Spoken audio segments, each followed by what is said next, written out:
কাল যদি life science পরীক্ষা থাকে আর ভয় লাগে তাহলে এই ভিডিওটা শেষ পর্যন্ত দেখো।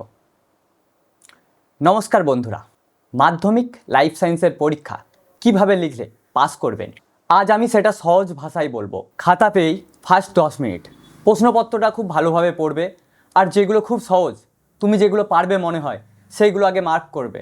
সবথেকে প্রথম সহজ প্রশ্নগুলো আগে লিখবে, এতে তোমার সেলফ কনফিডেন্স বাড়বে ও টাইমও বাঁচবে। সব থেকে বড় ভুল জানো, প্রশ্নপত্র ফাঁকা রেখে আসা।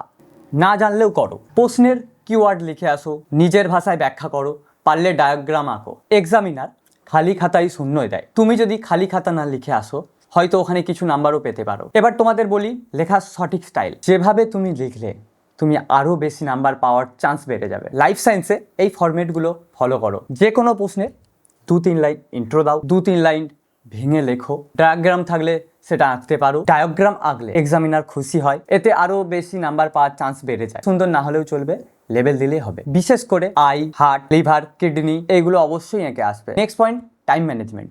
কিভাবে তুমি টাইমটাকে ম্যানেজ করবে। এক প্রশ্নে বেশিক্ষণ আটকে থাকবে না, এমসিকিউ আগে, তারপর শর্ট আনসার, লং আনসার শেষে। লাস্টের 10 মিনিট খাতা দেখে নাও ভালো করে। এবার বলি ফেয়ার কন্ট্রোল কিভাবে করবে। ভয় পেলে মাথা কাজ করে না, নিজেকে বলো আমি পাস করবই, আমি সব প্রশ্নের কিছু না কিছু উত্তর লিখেই আসবো। মাধ্যমিক বোর্ড কখনোই চাইবে না তুমি ফেল করো। যেই ছাত্র চেষ্টা করে সেই পাস করে। এই ভিডিওটা তোমার সেই সকল বন্ধুদের দিকে শেয়ার করো যাদের কাল লাইফ সায়েন্সের পরীক্ষা আছে। আর অল দ্য বেস্ট, তোমরা পারবে।